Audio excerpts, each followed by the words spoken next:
The Whispering Woods, it started as a dare, as these things often do.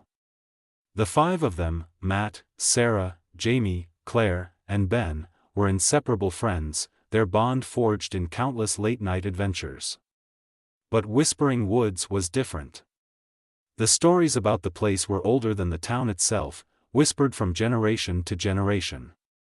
People who ventured into the woods at night sometimes didn't come back. Those who did spoke of whispers in the dark, voices calling their names, and shadows that moved like they had lives of their own. Ben, the group's self-proclaimed skeptic, had laughed it off. "It's just a bunch of trees," he said, shrugging. "What's the worst that can happen?" Sarah, ever the planner, had brought flashlights, a first aid kit, and a backpack of snacks. "Just in case," she said with a nervous smile. Jamie, who was always up for a thrill, brought his camera. "Proof for when we make it out alive," he joked, though his hands trembled as he spoke. Claire, quiet but fiercely loyal, followed without question. And Matt, their leader by default, carried an old map of the woods he'd found online. The group entered the woods just before midnight. The trees loomed like sentinels, their twisted branches clawing at the sky. The air grew colder as they ventured deeper, the faint hum of the town fading behind them. Soon, the only sounds were the crunch of leaves beneath their feet and the distant hoot of an owl. "Did anyone else hear that?" Sarah stopped suddenly, her flashlight beam trembling. "Hear what?"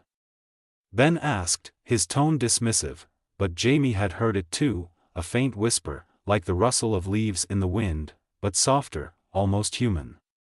"Probably just the wind," he muttered, though his voice lacked conviction. They pressed on, but the whispers grew louder. Sometimes they sounded like laughter, light and airy, but there was no joy in it. Other times, it was a single word repeated over and over, a name. Sarah's name, very funny, Sarah snapped, turning to the group. "Who's doing that?" "We're not," Claire said, her voice barely above a whisper. Her eyes darted to the shadows, which seemed to ripple and sway like water. Matt held up the map, his brows furrowed. "We should be close to the clearing," he said. "Let's keep moving." The clearing was supposed to be a safe spot, free from the oppressive canopy of trees. But when they arrived, it was worse. The moonlight, which should have illuminated the area, was blocked by a thick mist that clung to the ground. In the center stood an ancient stone well, its edges covered in moss. "Creepy," Jamie said, snapping a photo. The flash lit up the clearing for a split second, but in that moment, he swore he saw something, a figure standing just behind Sarah. When he looked again, it was gone. "What's wrong?" Sarah asked, noticing his pale face. "Nothing," Jamie lied. "Let's just keep going." But the whispers became louder, more insistent. They weren't just calling Sarah's name now, they were calling all of them. Claire clutched Matt's arm. "We should go back," she said, her voice trembling. "We can't," Matt replied, holding up the map. "I don't know how, but it doesn't make sense. The path we came in on, it's not here." "You're kidding," Ben said, snatching the map. But no matter how they turned it, the route back to town had vanished. The woods seemed to close in around them.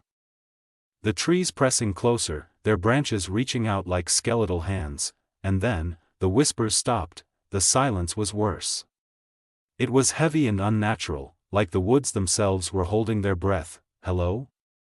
Jamie called out, his voice echoing. "Is anyone there?" A low, guttural laugh answered him. It came from the direction of the well. "Don't," Claire warned as Matt stepped closer to the well's edge. But he was already peering inside. "It's just a well," Matt said, his voice shaking. "Nothing." He stopped mid-sentence, his face going pale. "What is it?" Sarah asked, inching closer. "There's something down there," he whispered. Ben rolled his eyes. "You're all letting your imaginations get the better of you."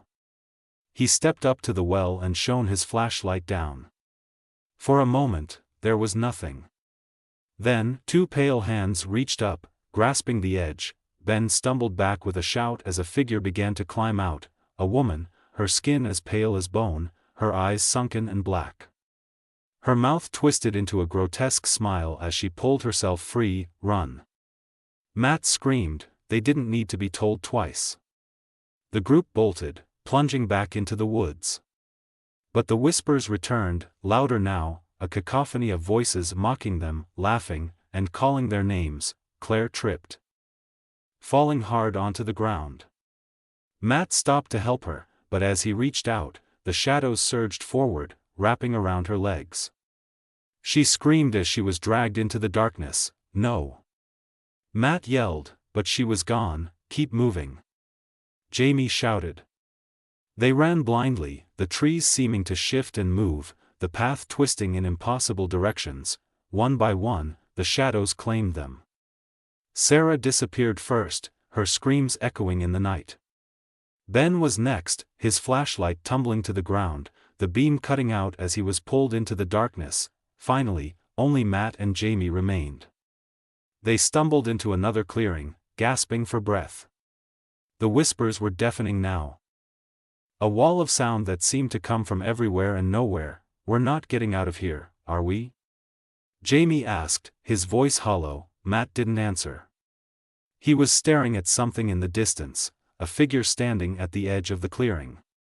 It was Claire, her face pale and her eyes empty. "Claire?" Matt whispered, taking a step forward. "Don't," Jamie warned, but it was too late. Claire opened her mouth, and the whispers poured out, engulfing Matt in a torrent of sound and shadow. Jamie turned and ran. He didn't stop until he burst out of the woods, collapsing onto the pavement of the main road. The whispers stopped the moment he crossed the threshold. When he looked back, the woods were still and silent. The others were gone, and whispering woods loomed behind him, waiting for its next victims.